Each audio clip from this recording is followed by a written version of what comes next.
A pricey verdict against a local hospital. Legacy Good Samaritan will pay millions to a nurse after a jury agreed that she was fired for voicing concerns about patient care.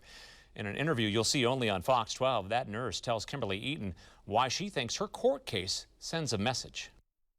Linda Boley spent 34 years of her nursing career here at Legacy Good Samaritan Hospital, more than 3 decades with what her attorney calls a nearly spotless track record.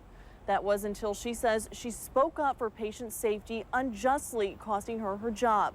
And last Friday, a Portland jury agreed.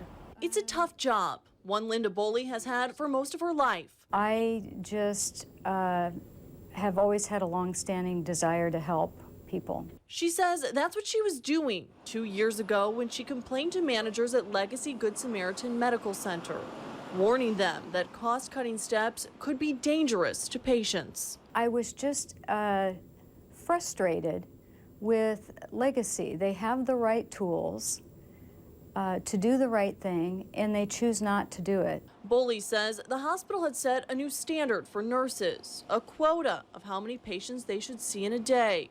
Her attorney says that saved the hospital time and money, but put patients in danger. The senior managers of Legacy were making millions of dollars in bonuses at the same time that they're forcing nurses to rush through their procedures simply to gain more revenue from these medical procedures. When Boley voiced her concerns, he says managers at Legacy responded, not by addressing the problem. Instead, they started an email chain about how to get rid of the nurse who'd worked at their hospital for 34 years. I call her Nurse Nightingale.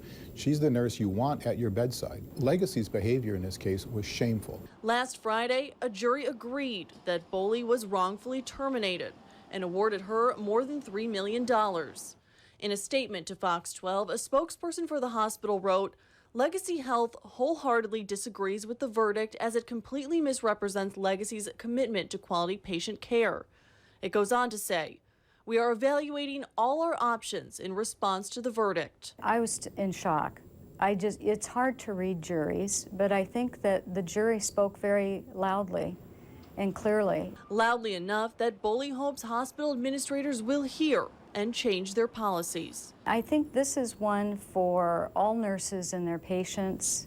You just cannot sacrifice patient safety. Boley says she's still a nurse. She now works at a different local hospital. In Northwest Portland, I'm Kimberly Eaton, Fox 12 Oregon.